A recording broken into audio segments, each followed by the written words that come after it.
Les assurances santé et les solutions de prévoyance de la Caisse d'épargne vous présentent Check-up. Medialp, 20 points de vente dans la région, de vente et location de matériel de confort médical, vous présente Check-up.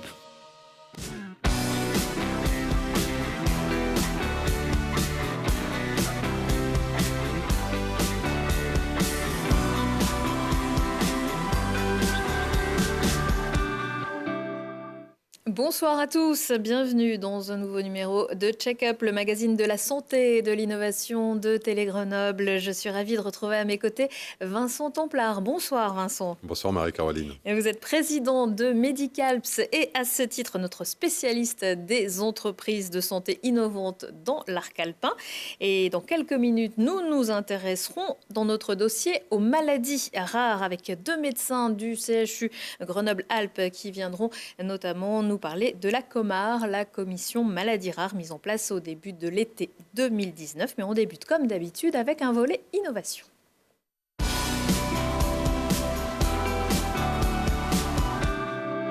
Vincent, est-ce que vous connaissez le 114 ?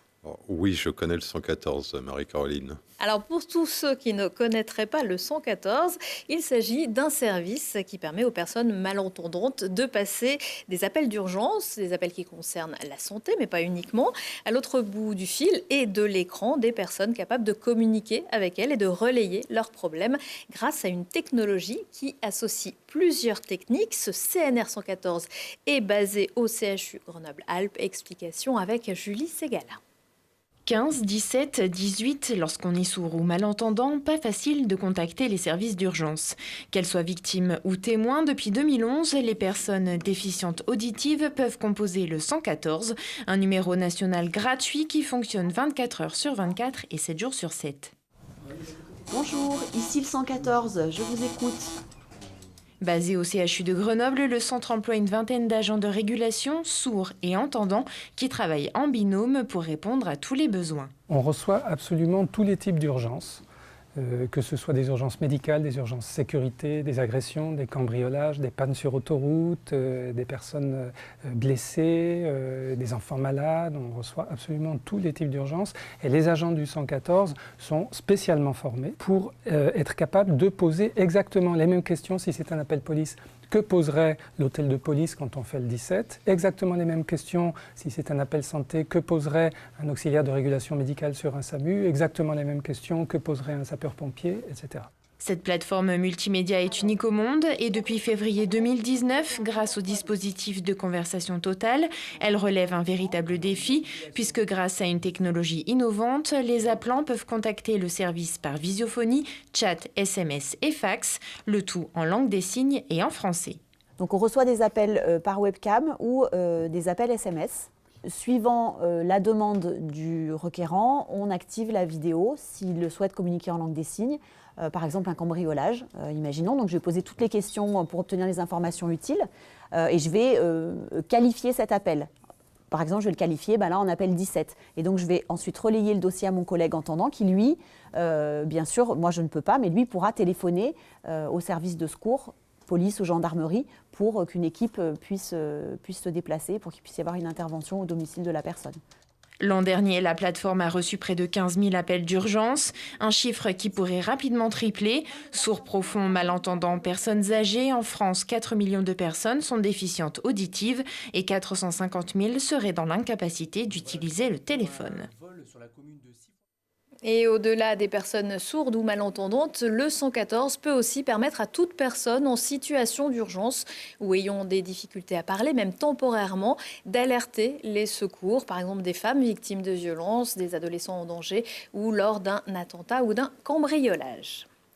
Vincent, je crois que vous allez à présent nous parler du bien vieillir. Ça ne me concerne pas encore, bien sûr. Un concours avait été lancé par AG2R, La Mondiale et Medicalps en mai. Vous nous en aviez d'ailleurs parlé à ce moment-là. Est-ce qu'on a les résultats du concours ? Alors effectivement, le concours avait été lancé en mai et c'est un appel à projet qui était un appel à projet national. Et les résultats, effectivement, Marie-Caroline, nous les avons. Ils ont été communiqués. Le jury final a eu lieu le 12 septembre. Et donc, 3 lauréats ont été retenus par le jury et un coup de cœur au titre de cet appel national à projet Made for Edge. Alors, quelle était la thématique de Made for Edge qui a donc remporté ce coup de cœur ? Alors, la thématique de l'appel à projet, général déjà, ça avait pour ambition d'accélérer en définitive l'émergence de solutions innovantes pour permettre le bien vieillir. Donc, ça peut être aussi bien l'amélioration du parcours de soins que la prévention santé, aussi l'autonomie et la dépendance. Et on sait combien ces sujets-là sont des sujets importants sociétaux aujourd'hui, sur lesquels AG2R La Mondiale a souhaité effectivement aider nos entreprises à se développer, puisque le concours, l'appel à projet, était doté de 400 000 € quand même de subventions pour ces entreprises. Les 3 entreprises lauréates sont dans des domaines très différents, puisque la première entreprise, c'est TED Orthopedics, qui a développé un assistant d'auto-rééducation connecté dédié aux patients souffrant d'arthrose du genou. C'est une pathologie qui concerne quand même près de 5 millions de patients. La deuxième entreprise, Lumen, qui elle est dans un tout autre domaine. On est dans le domaine des casques virtuels pour permettre aux personnes âgées de bénéficier d'ambiances apaisantes. On sait que l'anxiété peut être une source de fébrilité et de mal-être en définitive. Et puis la troisième entreprise, pour vous montrer la diversité des projets, Fastiche. En fait, c'est... Non, c'est pas fastoche. Alors ça va être fastoche effectivement, mais tiche comme dent au départ, il y a un jeu de mots effectivement, c'est pour améliorer la santé bucco-dentaire des personnes âgées qui sont en perte d'autonomie, avec un dispositif qui doit vous permettre en 10 secondes d'avoir l'équivalent d'un brossage de dents qui dure en principe 2 minutes. Donc fastoche effectivement demain de se laver les dents. Et puis un coup de cœur, EasyGain, premier dispositif de rééducation de marche connectée à destination aussi des personnes âgées qui a vocation à faire un appareil demain qui serait utilisable à domicile. Est-ce que dans ces entreprises, il y a des entreprises de l'arc alpin ? Alors c'était un appel projet national. Il y a eu 80 dossiers qui ont été adressés à Medicalps, chargés, j'allais dire, de les dépouiller. Il y a eu un parcours effectivement de sélection. Il y a eu un premier jury qui s'est tenu. Il y a eu aussi un comité d'usagers qui s'est réuni pour évaluer les dossiers en amont. 10 dossiers avaient été sélectionnés. Sur les 80, Rhône-Alpes était très bien représenté. Effectivement, on a des Rhône-Alpins, pas de pur Grenoblois. Il y avait un super projet, notamment Graphéal, qui est de Grenoble, pour permettre une meilleure cicatrisation des plaies, mais qui était plus sur effectivement du soin, mais un très très beau projet par exemple aussi. Le bilan de cet appel à projet est plutôt positif, le bilan de ce concours ? Alors, c'est pas à moi qu'il faudrait poser la question, la représentante ou la direction d'AG2R La Mondiale, mais je pense qu'effectivement, 80 dossiers présentés pour un premier appel à projet national, avec un délai très court pour soumissionner, puisque globalement, il y avait 6 semaines. Ça prouve l'intérêt et le besoin de ce genre d'appel à manifestation d'intérêt. Et puis, c'était très intéressant aussi de voir la diversité des projets, que ce soit des dispositifs plutôt technologiques, j'allais dire, et puis aussi des notions de service. Et on voit bien que dans l'évolution de la prise en charge des personnes âgées, alors âgées, je suis concerné, moi, Marie-Caroline, parce que l'appel à projet concernait les personnes de plus de 50 ans. Donc, voilà, j'ai le temps. Mais on voit la diversité, effectivement, de ces solutions qui émergent et qui répondent à des vrais enjeux, encore une fois, de santé. Et c'est-à-dire que l'appel à projet pourrait être renouvelé ? Alors l'appel à projet va être renouvelé, ça c'est une certitude, puisque AG2R La Mondiale avait annoncé sa décision de au moins lancer cet appel à projet sur 2 années. Donc nous renouvellerons avec le support de Medicalps dès l'an prochain au printemps un nouvel appel à projet national. Et on en reparlera évidemment dans le check-up. Merci beaucoup Vincent. Vous restez avec nous. Se retrouve avec nos invités pour parler des maladies rares juste après cette petite pause.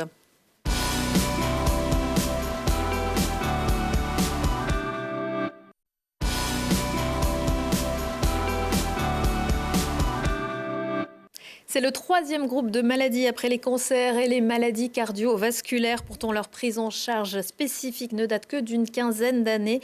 On parle maladies rares dans un instant avec nos invités.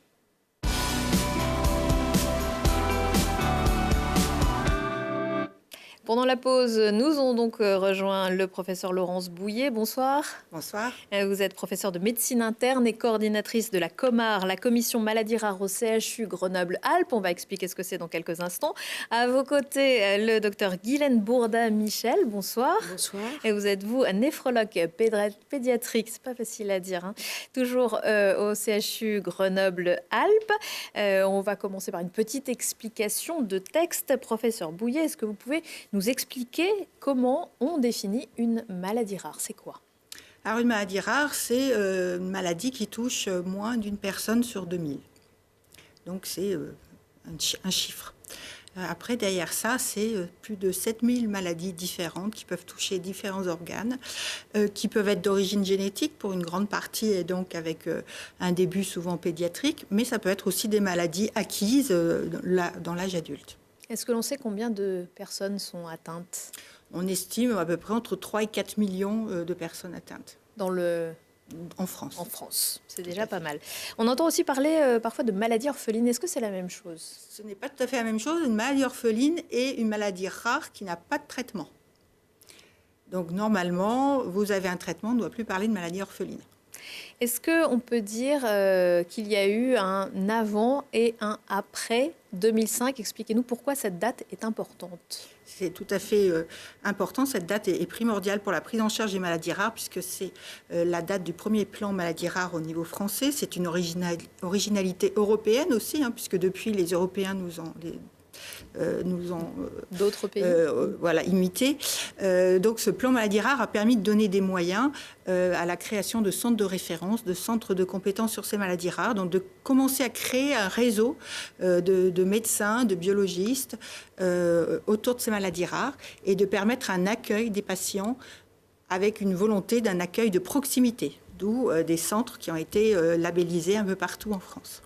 Il y a eu depuis un deuxième et un troisième plan avec chaque fois un budget et des missions bien précises. Donc là, on se trouve actuellement dans le troisième plan. Vous êtes professeur en médecine interne. C'est à quel moment que vous vous êtes intéressé aux maladies rares à cette époque-là, en 2005? Bien avant, puisque la médecine interne, pour ceux qui ne la connaissent pas, c'est la spécialité des maladies rares, par définition des diagnostics difficiles. Donc c'est un peu le Dr House. Voilà, c'est tout à fait ça. Dr House est un interniste. Voilà, pour moi, j'étais externe et ça m'a attiré à ce moment-là. Maladies rares, on s'en est occupé déjà, et je pense que ma collègue aussi, avant 2005, bien évidemment.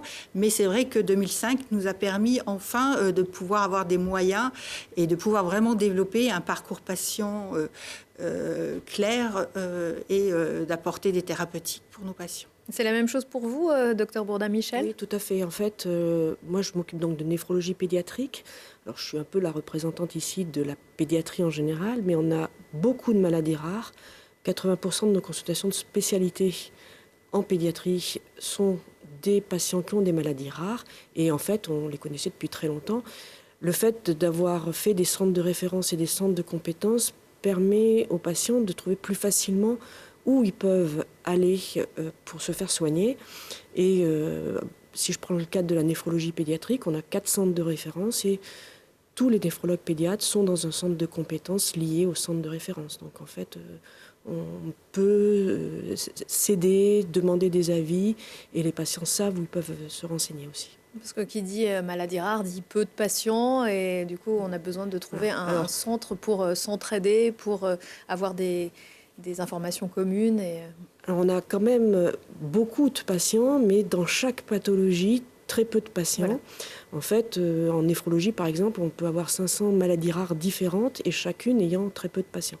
On en a qui sont un peu plus fréquentes. Par exemple, le syndrome néphrotique de l'enfant, c'est beaucoup plus fréquent. Moi, j'en ai quand même déjà vu 130 en une trentaine d'années. Donc, finalement, sur la France, ça en fait pas mal. Et puis, il y en a d'autres. Récemment, on a fait le diagnostic d'un enfant où il y a 10 à 15 cas décrits au total dans le monde. Donc, effectivement...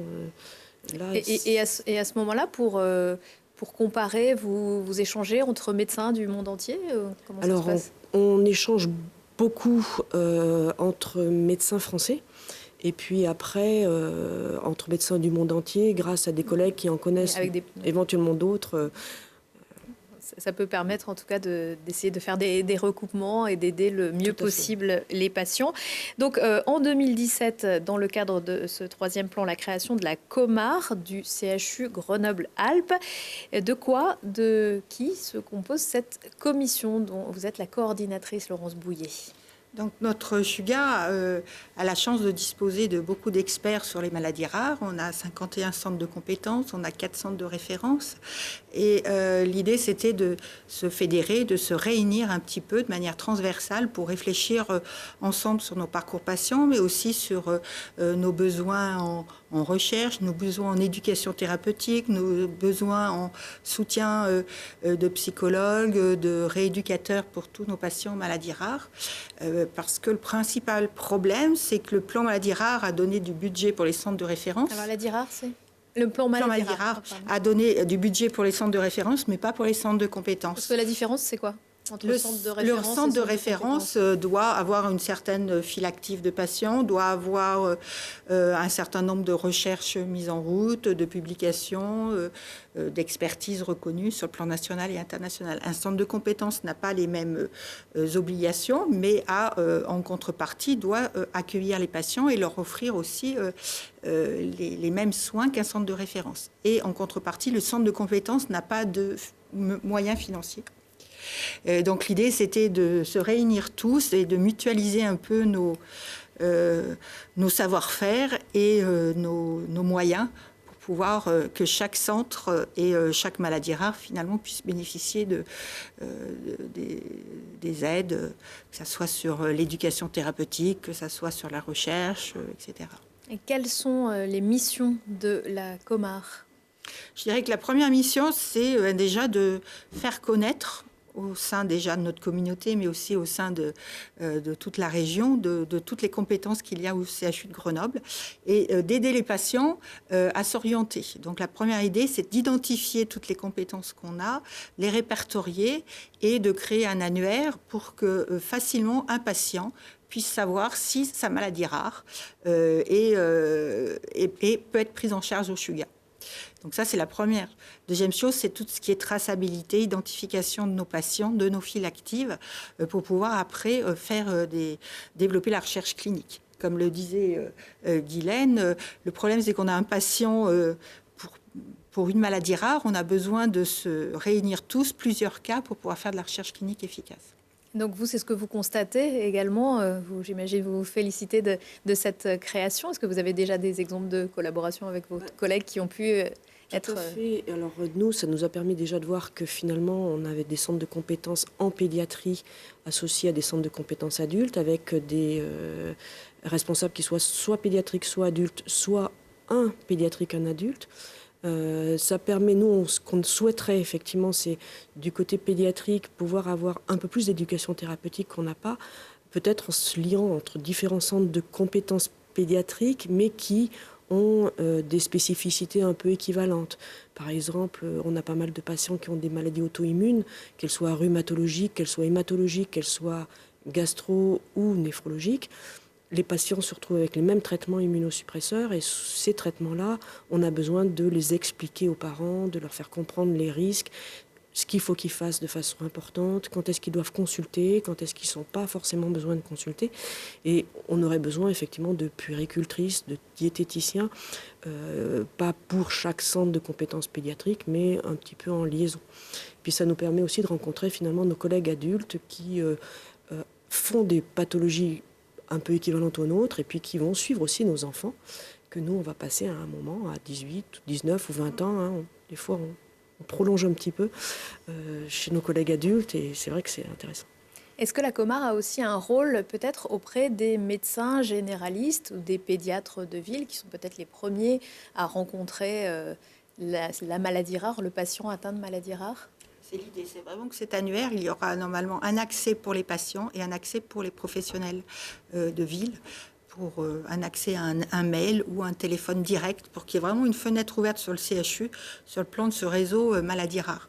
Si le SUGA ne peut pas être référent sur une maladie rare, aussi de pouvoir orienter les patients vers d'autres centres. Donc ça, c'est vraiment la première étape, c'est cette fenêtre ouverte. J'en profite pour annoncer qu'effectivement, on a prévu dans cette même idée d'information, de diffusion, d'organiser une journée sur les maladies rares le 20 février 2020. Ce sera une semaine avant la journée mondiale, mais il y a les vacances scolaires, donc on a préféré faire en avance. Donc ça sera dans ce but-là, pour les patients, pour les professionnels, sur une journée et une soirée. Voilà, on en reparlera à ce moment-là, on l'annoncera bien sûr sur Télé Grenoble. Alors ce sont des maladies qui se manifestent de façon peu commune, en tout cas des maladies peu communes, on va y revenir. Mais je vous propose pour l'instant de rencontrer la petite Lina. Elle est née en avril 2017, elle habite à Saint-Martin-d'Air avec ses parents. Elle aurait une maladie génétique rare mais qui reste très difficile à diagnostiquer. Et maman ? Elle est où maman ? Elle est où maman ? À 2 ans et demi, Lina est atteinte d'une maladie génétique rare qui ne porte même pas de nom. Elle est porteuse d'une duplication sur son chromosome X. Ses syndromes les plus graves sont une épilepsie pharmacorésistante et un retard de développement moteur. Pour l'instant, Lina ne s'assoit pas toute seule, ne marche pas et ne parle pas. D'autres symptômes s'ajoutent mais moins handicapants. Un strabisme, un nystagmus et un livre d'eau, c'est-à-dire une peau qui apparaît violacée et marbrée. De mettre du poids sur ses hanches vu qu'elle est jamais debout. Ça évite que ses hanches se luxent plus tard. On ne sait pas au niveau cognitif ce qu'elle est en mesure de comprendre, donc on essaye de faire comme si tout était normal pour l'aider, pour voir si on arrive à faire quelque chose. Puis on met en place la langue des signes aussi un petit peu. Pour aider sa fille à communiquer, Solène a fabriqué ce carnet composé de nombreuses icônes dont elle pourrait se servir pour s'exprimer. Si elle veut jouer à la poupée, si elle veut aller à la piscine, s'il y a des anniversaires à fêter, ce qu'elle veut manger. Et puis là, on a personnalisé avec l'équipe qui s'occupe d'elle, donc les kinés, donc Floriane, les autres kinés, orthoptistes. Lorsqu'elle a 7 mois, les parents de Lina trouvent qu'elle manque de tonicité et qu'elle ne fait pas les mêmes choses que les enfants de son âge. Ils consultent alors les médecins tout en essayant de stimuler leur fille au maximum. À 8 mois, elle fait une grosse crise d'épilepsie. C'est quelques mois plus tard que sa modification génétique est détectée et que le quotidien de la famille se complique. Étant donné qu'elle est hypotonique, c'est-à-dire qu'elle n'a pas un tonus très important, il faut toujours la tenir d'une certaine façon, etc. Donc c'est un petit peu compliqué, il faut penser à la poussette. Et puis après, il y a toute l'organisation qui tourne autour d'elle et de ses rendez-vous. Donc voilà, les rendez-vous chez les médecins, les rendez-vous au CHU, les rendez-vous pour sa prise en charge, type kiné, psychomotricité, orthophoniste, orthoptiste, et j'en oublie sûrement. En plus de ses parents, Lina peut compter sur son grand frère Léane de 6 ans et demi. Il est très protecteur avec elle. Alors c'est compliqué parce qu'il sait que forcément elle prend plus de temps et on a moins de temps pour lui, même si on essaye de faire au mieux. Après, je pense qu'il grandit beaucoup plus vite qu'un enfant qui serait dans une situation beaucoup plus classique. Les deux sont en totale connexion, c'est assez sympa de voir ça et c'est une partie des choses qui nous boostent au quotidien. Il y a un truc, franchement, quand ils se regardent tous les deux, là, c'est... Même si certains éléments sont pris en charge par la sécurité sociale, d'autres ne le sont pas. Les parents de Lina ont ainsi créé l'association Lina Petite Guerrière Extraordinaire, mais surtout pour sensibiliser les personnes au handicap et aux maladies rares. Voilà le portrait de cette jolie petite fille. Le diagnostic, c'est forcément compliqué. À partir de quel âge on peut le poser? Alors, c'est très, très variable en fonction de la pathologie. Alors, il y a toutes les spécialités et ça peut être un diagnostic relativement facile. Par exemple, le syndrome néphrotique, c'est une maladie rare, mais c'est un diagnostic très facile. Après, le patient a une pathologie chronique, il a une protéine dans les urines, il a des œdèmes. C'est extrêmement facile de faire le diagnostic. Il n'y a pas de génétique, sauf certains syndromes néphrotiques qui ne sont pas sensibles aux corticoïdes, mais la majorité, 90%, sont corticosensibles et c'est des pathologies qui ne sont pas génétiques, qui sont d'origine immune. On ne connaît pas complètement tout. Là, le diagnostic est très facile. Certaines autres pathologies, quand elles sont auto-immunes ou inflammatoires, peuvent être relativement facile à dépister si on retrouve les anticorps. Et dans les pathologies génétiques, pour l'instant, on ne peut retrouver que celles qu'on connaît. Alors on fait quand même pas mal de progrès parce que maintenant, grâce au génome, on va, par exemple, si je parle de ce que je connais, sur des reins qu'on va voir en anténatal trop petits et trop écogènes, c'est-à-dire trop blancs sur l'échographie, on sait qu'on a un certain nombre de gènes qui peuvent donner ça. Et en fait, on peut faire tous les gènes d'une seule fois. Et donc, s'il y en a un qui ne ressort pas, il y en a un qui peut ressortir, alors qu'avant, il fallait en tester un, puis éventuellement, après, tester un autre. Et du coup, un, ça coûtait cher, et deux, on n'avait pas forcément tous les gènes. Et grâce au génome, on commence à trouver aussi des mutations qu'on ne connaissait pas. Voilà, mais c'est des pathologies qui, en fonction du type de pathologie, peuvent être plus ou moins faciles à dépister. Vous parlez de mutations, c'est-à-dire qu'aujourd'hui, il y a encore des découvertes de nouvelles maladies reins? Bien sûr. Oui. Tous les jours. Tous les jours. Nos collègues néphrologues pédiatres qui font de la recherche, ce qui n'est pas mon cas, recherchent et repassent les gènes, repassent le sang d'enfants qu'on avait envoyé pour certaines pathologies. Récemment, pour une patiente qui avait des kystes dans le rein, qui est arrivée en insuffisance rénale, alors que la génétique qui avait été faite il y a 10 ans en arrière avait été négative sur les gènes connus, eh bien, il y a 4 ans, une dizaine d'années après, on nous a donné un diagnostic génétique. Parce qu'effectivement, il y a des apparitions, on retrouve des gènes qu'on ne connaissait pas avant. Est-ce que toutes les maladies rares apparaissent à l'âge d'enfant ou est-ce qu'il y a des maladies qui apparaissent à l'âge adulte? Vu que les pathologies rares ont des mécanismes très différents et pathogénétiques, tout est possible. Une maladie rare peut arriver à 90 ans, comme elle peut arriver à la naissance ou en anténatal. Donc ça, c'est très, très varié, effectivement. Vous êtes spécialiste de l'angioëdème. Quelles sont les maladies rares que vous rencontrez? Donc, je suis effectivement responsable d'un centre sur les angioëdèmes héréditaires, des gens qui font des épisodes de gonflement qui peuvent mettre leur vie en danger.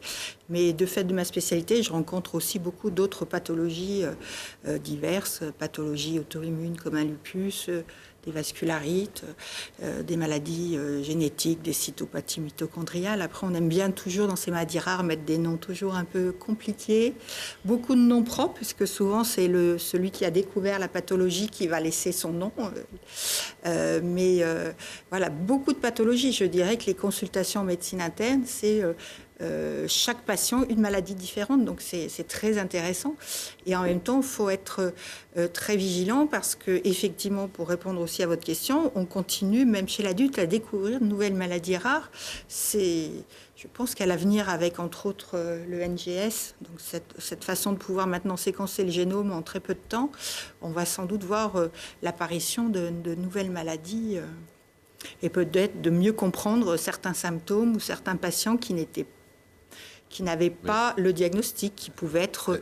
Est-ce de nouvelles maladies ou des formes diverses, j'allais dire, dérivées d'une maladie qu'on connaît et qu'on sait traiter? Nouvelles maladies, ça c'est certain. Je pourrais parler du syndrome des hyper-IgG4, qui est vraiment une nouvelle maladie, qui jusque-là était rattachée à d'autres syndromes qu'on avait Et là, on a vraiment classé ça. Je dirais qu'il y a des patients qui sont étiquetés psychosomatiques, fibromyalgiques, maladies de Lyme chronique, qui sont en fait sans doute d'autres pathologies et que petit à petit, on va pouvoir recadrer, réidentifier dans des syndromes bien identifiés. Alors, est-ce qu'on peut vraiment poser un diagnostic définitif? Non, jamais. C'est ce qu'on dit effectivement aux patients. Alors, quand on a le gène, peut-être, et encore, parce que je crois que... On peut avoir un gène et pas forcément être pathologue. Enfin, moi, par exemple, dans ma pathologie, j'ai des patients qui ont l'anomalie génétique et qui n'ont aucun symptôme. Nous, on a en pédiatrie des patients qui ont une pathologie avec un gène dépisté et qui ont des évolutions complètement différentes. C'est-à-dire que c'est deux maladies? Non. Non, mais je pense qu'il y a beaucoup de facteurs qui rentrent en jeu. Si on prend en néphrologie l'exemple des polykystoses dominantes, à l'heure actuelle, on fait des diagnostics anténatales pour des patients qui vont peut-être être malades en anténatal et on n'a pas de liquide amniotique et il y a une insuffisance rénale sévère et il peut y avoir un décès in utero. Et on peut avoir des patients qui auront, avec la même anomalie retrouvée en génétique, une insuffisance rénale éventuellement à 30, 40 ou 50 ans. Donc c'est très variable. C'est pour ça qu'avoir le gène, c'est intéressant parce que les parents savent ce qu'a leur enfant. Avoir le nom de la maladie, c'est important pour pouvoir se fixer sur une pathologie et savoir un petit peu comment ça va évoluer. Mais après, c'est surtout la clinique qui prime et la prise en charge de l'enfant. Je dirais qu'il faut être très humble. La part génétique dans nos vies, elle est minime. Alors, il y a eu l'ère des génomes, il y a l'ère des protéomes, il y a l'ère même de ce qui est après. Voilà, on ne peut pas se réduire simplement à nos gènes. Alors, puisque l'on parle des gènes, je vous propose de regarder dès à présent un reportage qui a été réalisé par Fanny Chachat au service génétique et à l'hôpital Couple-Enfant du CHU Grenoble-Alpes. Actifs au sein du plan national maladies rares ou encore du plan France médecine génomique, les généticiens grenoblois se mobilisent face à l'errance du diagnostic des maladies rares. Le but, réduire à moins d'1 an le délai d'obtention d'un diagnostic pour un patient, un parcours qui peut prendre actuellement plusieurs années, voire ne jamais aboutir. Des ambitions encouragées par les fortes avancées médicales que connaît le domaine de la génétique ces toutes dernières années. Pour remonter un tout petit peu le temps, la première maladie diagnostiquée génétique s'appelle la trisomie 21 et c'était dans les années 60 avec le laboratoire de Marthe Gauthier et Jérôme Lejeune. Depuis les années 60, on s'est fait énormément de tests en plus. La première lecture complète de la séquence du génome humain date de 2001 seulement. Et ça avait pris plus de 10 ans pour séquencer un génome. Aujourd'hui, en 2019, on séquence les génomes dizaine par dizaine chaque jour. Donc c'est un changement dramatique, dramatique au sens majeur, de la pratique, de l'accès au diagnostic, puisque si on se dit qu'une maladie rare est génétique, qu'on peut accéder à toute l'information génétique d'une personne à travers le séquençage de son génome, c'est important de pouvoir le proposer, mais pouvoir le proposer dans des bonnes conditions. Parmi ces conditions à réunir, une faisabilité économique, mais aussi une réflexion éthique et déontologique à mener dans ce domaine en pleine expansion. Autre exemple d'évolution cruciale, celui de la prévention de ces maladies rares. Ici, le service génétique et procréation du CHU de Grenoble est devenu le 5e centre de diagnostic préimplantatoire en France. Une technique qui permet de poser un diagnostic avant même le début de la grossesse. Démarche à l'initiative des futurs parents fortement encadrée et réservée aux couples identifiés comme à fort risque de transmettre une maladie rare. Le fameux DPI, le diagnostic préimplantatoire, permet de réaliser un diagnostic génétique sur des embryons avant leur transfert chez la femme. Et donc le diagnostic préimplantatoire sur les grandes étapes nécessite de passer par une fécondation in vitro, même si le couple est fertile, pour obtenir donc un embryon en culture. Au bout de 3 jours de développement de cet embryon de culture in vitro, on va prélever 2 cellules. Et sur ces 2 cellules embryonnaires, nous allons réaliser différents tests de génétique qui va permettre de diagnostiquer la présence ou l'absence de la maladie. Et si l'embryon est jugé indemne de la maladie, il sera alors transféré chez la femme en espérant une future grossesse. Évidemment, c'est quelque chose qui est sous la base du volontariat. Il n'y a absolument rien de contraint à ce diagnostic. Les couples, libres à eux d'accepter ou non ce type de diagnostic. Alors évidemment, c'est très intéressant. Ça a changé un petit peu la pratique de la médecine sur les maladies rares ? Je pense déjà que ça change pour les parents la charge des maladies héréditaires, parce que pour eux, quand ils ont une maladie héréditaire, ils se sentent coupables de le transmettre à leur enfant. Ça, c'est un aspect important des maladies génétiques rares, c'est cet aspect de culpabilité. Et de pouvoir leur donner une solution pour ne pas avoir cette culpabilité, c'est un énorme progrès. Là, on parle quand même de pathologies graves. C'est-à-dire qu'on ne fait pas de diagnostic préimplantatoire pour des pathologies que les parents peuvent transmettre, mais qui ne sont pas extrêmement sévères. Et c'est vrai que quand on a des parents qui transmettent une pathologie très grave et qu'ils ne le savent pas parce qu'ils ne sont pas atteints dans les pathologies, par exemple, autosomiques récessives, chacun des deux a un gène malade et malheureusement, ils peuvent transmettre dans un quart des cas. Si c'est des pathologies qui peuvent entraîner un décès de l'enfant ou une pathologie extrêmement invalidante dans les premières années de vie, alors là, effectivement, si on a le gène, le diagnostic préimplantatoire prend toute sa place. Dans le cadre de pathologies beaucoup moins sévères, le diagnostic préimplantatoire ne doit pas et n'est pas fait, et n'est pas réalisé. Voilà, et de toute façon, là, depuis cet automne, depuis quelques jours, la loi bioéthique est entrée en discussion au Parlement. Et même si on parle beaucoup de la PMA, il y a bien sûr un volet qui concerne les travaux sur la génétique. Une fois que la maladie rare est diagnostiquée, comment fait-on pour soulager le patient ? Est-ce qu'il y a des traitements ? Tout dépend de la pathologie, là encore. Vous avez vu, on a 7000, 8000 maladies rares. En néphrologie, on a le syndrome néphrotique, où là, on a des traitements, effectivement, mais c'est une pathologie chronique. Donc, on accompagne les enfants parce qu'ils font des rechutes. C'est une pathologie chronique à bonne évolution. Donc là, pour le coup, ça, on est quand même assez bien placé. Voilà. D'autres maladies, on a la mucoviscidose en pédiatrie, où là, on a des traitements qui sont des traitements symptomatiques, mais avec un diagnostic qui est fait maintenant dans les diagnostics des premiers jours de vie, on peut prendre en charge ces enfants assez tôt pour éviter justement des surinfections importantes. Il n'y a pas de traitement de la maladie, à vrai dire, mais il y a tout l'accompagnement, il y a les kinés, il y a la prise en charge diététique dans ces maladies-là. Pour ce que je connais moi dans les insuffisances rénales, par exemple, on ne peut pas traiter les reins.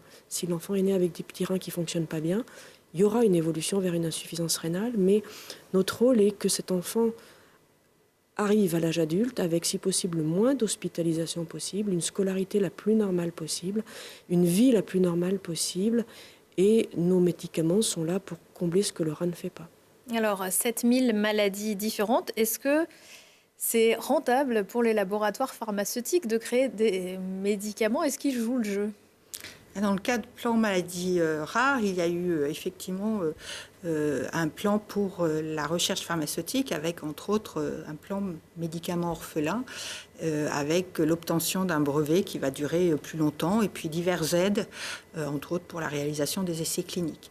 Donc oui, les laboratoires se sont engouffrés. On a quand même beaucoup de recherches et de nouveaux traitements avec dans certaines maladies des vraies révolutions thérapeutiques. Je parle entre autres pour la maladie que je connais, mais pour d'autres aussi, actuellement, vraiment, il y a des choses intéressantes qui sont développées.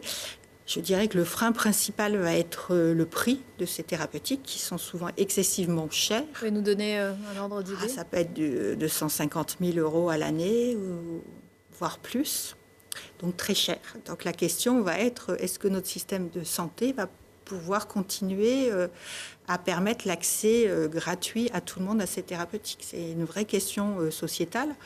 C'est une question même internationale, puisque est-ce que nous devons permettre aux laboratoires de donner des médicaments avec des prix aussi exorbitants? Je pense vraiment qu'il doit y avoir une décision internationale là-dessus, comme il y a eu un moment sur la découverte des gènes, où certains voulaient qu'il y ait des brevets sur les gènes, et il y a eu une décision internationale pour dire non, les gènes ne doivent pas être brevetés. Je pense qu'à un moment, sur le prix des médicaments et sur une limite dans ces prix, il doit y avoir des décisions internationales qui doivent être prises. Vincent, puisque votre domaine, c'est les entreprises innovantes de santé, est-ce que, à votre connaissance, il y a des entreprises dans l'arc alpin qui travaillent sur des solutions pour les maladies rares? J'en connais au moins une dont on parle régulièrement, qui est Advicen, qui est basée sur la métropole, à Montbonneau exactement, qui a été cotée en bourse, je crois, il y a 2 ans, qu'elle fait une très belle levée de fonds. C'était à l'occasion de son introduction en bourse, puisque de mémoire, elle avait levé 35 millions d'euros, et qui est spécialisée effectivement sur le développement de médicaments pédiatriques de mémoire pour des maladies rares. Et qui a réussi déjà des essais cliniques et la mise sur le marché de certaines de ces formulations. Effectivement, en 2005, je rebondis sur ce que vous disiez, professeur, à peu près, la loi, et notamment, a obligé dorénavant aussi les laboratoires pharmaceutiques qui développaient des formulations adultes à s'intéresser aux formulations pédiatriques. Alors, ce n'est pas que pour les maladies rares, mais ce qui n'était pas le cas au préalable, ce qui a permis aussi de veiller à trouver des posologies et des modes, j'allais dire ce qu'on appelle la galénique, de médicaments qui soient plus adaptés. Qui soient adaptés, oui. Parce que quelquefois, on fait faire des gélules que les parents ouvrent, mettent dans l'eau. Essaye d'en diviser la moitié en 4, Alors, 12. on essaye de faire par les pharmaciens des gélules à la dose de l'enfant, quand même. Parce que c'est vrai qu'autrement, c'est compliqué. Mais certaines galéniques en comprimé, par exemple, ont été faites pour avoir une libération prolongée. On ne peut pas les écraser. Dans l'hypertension, qui n'est pas une pathologie rare, mais qui est rare chez l'enfant, on a 2 médicaments qui ont une galénique en sirop. Donc, on n'est pas bien, on écrase, on fait des gélules, mais on n'a pas forcément la dose exacte, on ne sait pas quelle est l'absorption exacte de ces médicaments chez un enfant, même si on a calculé la dose par rapport à un adulte avec sa surface corporelle, voilà quoi. quelquefois c'est un peu compliqué. Est-ce que le rôle de la Comar, c'est pas aussi d'aider les industriels en les orientant vers ce qu'il faudrait faire ou ne pas faire sur la production de médicaments? Je pense surtout, oui, c'est de les sensibiliser aux problèmes pédiatriques. Je sais qu'au niveau de notre centre de maladies rares, on les sensibilise. Donc, c'est effectivement les sensibiliser sur le fait qu'il existe des problèmes chez les enfants, que les enfants sont orphelins, même si ce n'est pas forcément le cas chez l'adultes, de montrer qu'il y a des équipes de pédiatrie dynamique avec de la recherche clinique de qualité. Et je pense entre autres au SUGA qui a une DRC... une division recherche. Une division de recherche vraiment excellente, parce qu'il est difficile de faire de la recherche clinique chez les enfants, pas que sur un point éthique, mais aussi pour organiser, pour trouver les patients, suffisamment de patients. Donc voilà, c'est effectivement une des mission qu'il va y avoir de la Comar, c'est effectivement dire, ben voilà, au SUGA, on a tout ce qu'il faut pour faire de la recherche pharmaceutique, on a les enfants, on a les médecins, on a les équipes de recherche. Venez faire de la recherche pour les enfants. Sachant que ce sont des recherches qui, par définition, puisqu'on parle de maladies rares, sont ce qu'on appelle multicentriques et au minimum au niveau européen. Donc, tout à fait. En général, c'est ça, effectivement. Surtout chez les enfants, puisqu'en fait, quand on a quelques cas, à ce moment-là, par exemple, dans le syndrome hémolytique anémique de l'enfant, on a très peu de cas. Donc, quand on fait de la recherche, on la fait sur au minimum la France. On essaye de regrouper tous nos cas.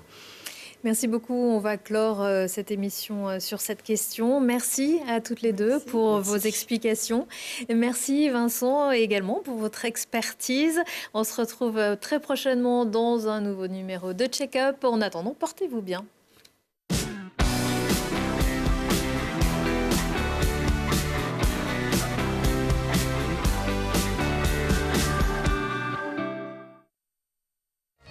Medialp, 20 points de vente dans la région, de vente et location de matériel de confort médical, vous a présenté Check-up.